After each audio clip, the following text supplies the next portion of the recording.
바리새파 사람들이 예수가 사두개파 사람들의 말문을 막아버리셨다는 소문을 듣고 한자리에 모였다.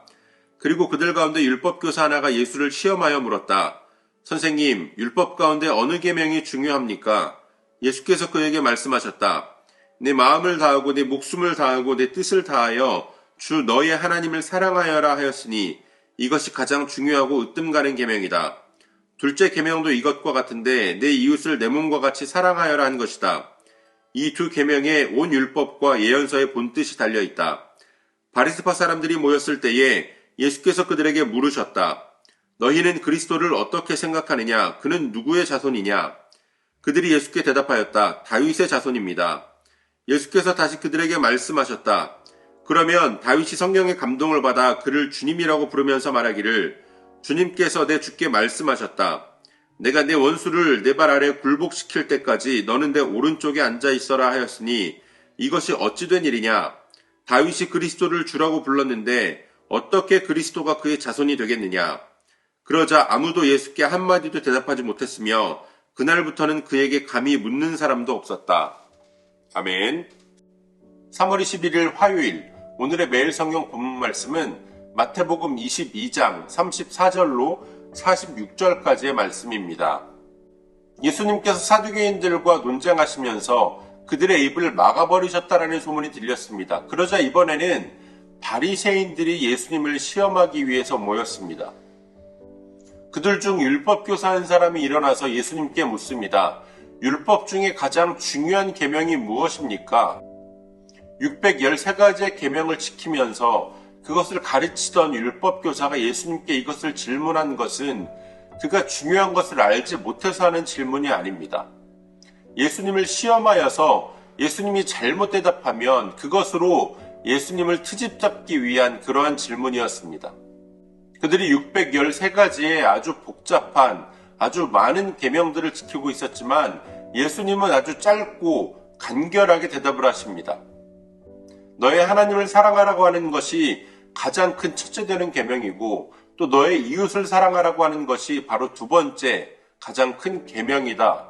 여기에 바로 모든 계명과 예언서들의 그 본질이 담겨 있다라고 말씀하십니다.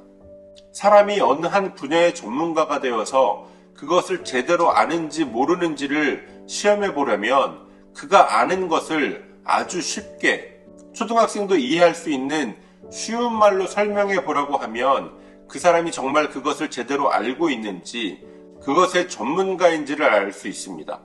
이들이 정립한 613가지의 계명은 하나님께서 모세에게 주신 말씀을 통해서 세워진 계명들입니다. 하나님과 동등하신 하나님이신 예수님께서 그 계명의 가장 중요한 것을 모르실 리가 없습니다. 어느 누구라도 쉽게 알아들을 수 있도록 하나님을 사랑하라, 이웃을 사랑하라, 가장 중요한 핵심을 아주 쉽게 말씀해 주십니다. 이번에는 예수님께서 바리새인들에게 질문을 던지시는데요. 너희는 그리스도를 누구라고 생각하느냐? 그리스도는 누구의 자손이냐? 라고 묻습니다. 그러자 그들은 당연히 그들이 배워온 대로, 당연히 그들이 믿어온 대로 그리스도는 다윗의 자손이라고 이야기합니다. 그러자 이번에는 예수님께서 다시 한번 말씀을 가지고 그들에게 또 질문하십니다. 그렇다면 다윗이 그리스도를 주라고 표현했는데 만약 그리스도가 다윗의 자손이라면 어떻게 다윗 왕이 그 자손을 주라고 부를 수가 있느냐 이렇게 질문하십니다. 그러자 바리새인들은 한마디도 대답하지 못합니다. 바리새인들이 대답한 대로 혈통적으로는 분명히 다윗의 자손이 맞습니다.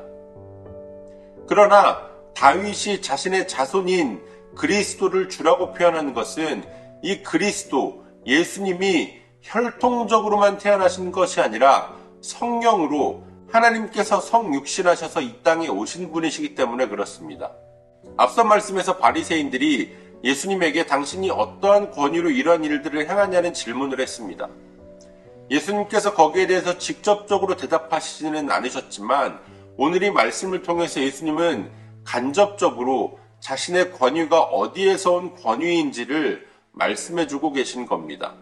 이들이 스스로가 말씀을 잘 안다고 이야기하고 그 말씀으로 예수님을 시험하고자 하기까지 했지만 그들이 결국 그 말씀으로 예수님께 다시 한번 질문을 받으면서 그들의 입을 닫을 수밖에 없었던 것은 그들이 아는 그 말씀이 그들에게는 그저 지식에 그쳤기 때문입니다. 하나님의 말씀은 지적인 유익을 위해서, 그저 지식적인 유희를 위해서 우리에게 주신 것이 아닙니다.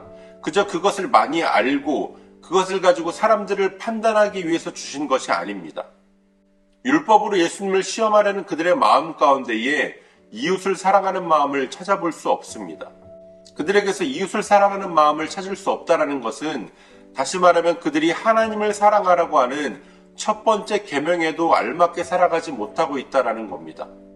이웃을 사랑하라고 하는 이 두 번째 계명은 하나님을 사랑하는 첫 번째 계명에 순종하는 그 순종으로서 당연하게 뒤따라오는 모습입니다.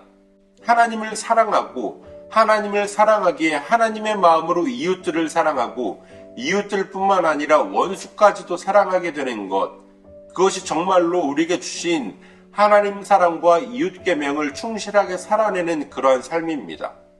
오늘 우리가 하나님의 말씀을 아는 것이 그저 우리의 머리에만 머물러 있는 것이 아니라 우리의 삶으로 나타나기를 원합니다. 우리가 아는 말씀으로 남을 시험하는 것이 아니라 우리가 아는 말씀으로 하나님을 사랑하고 우리의 이웃들을 사랑할 수 있는 저와 여러분들이 되어주시기를 소원합니다. 오늘도 우리에게 주신 본문의 말씀을 몇 차례 더 읽으시면서 여러분들에게 개별적으로 깨닫게 하시는 하나님의 말씀을 묵상하시고 각자의 기도로 오늘의 묵상을 마치겠습니다.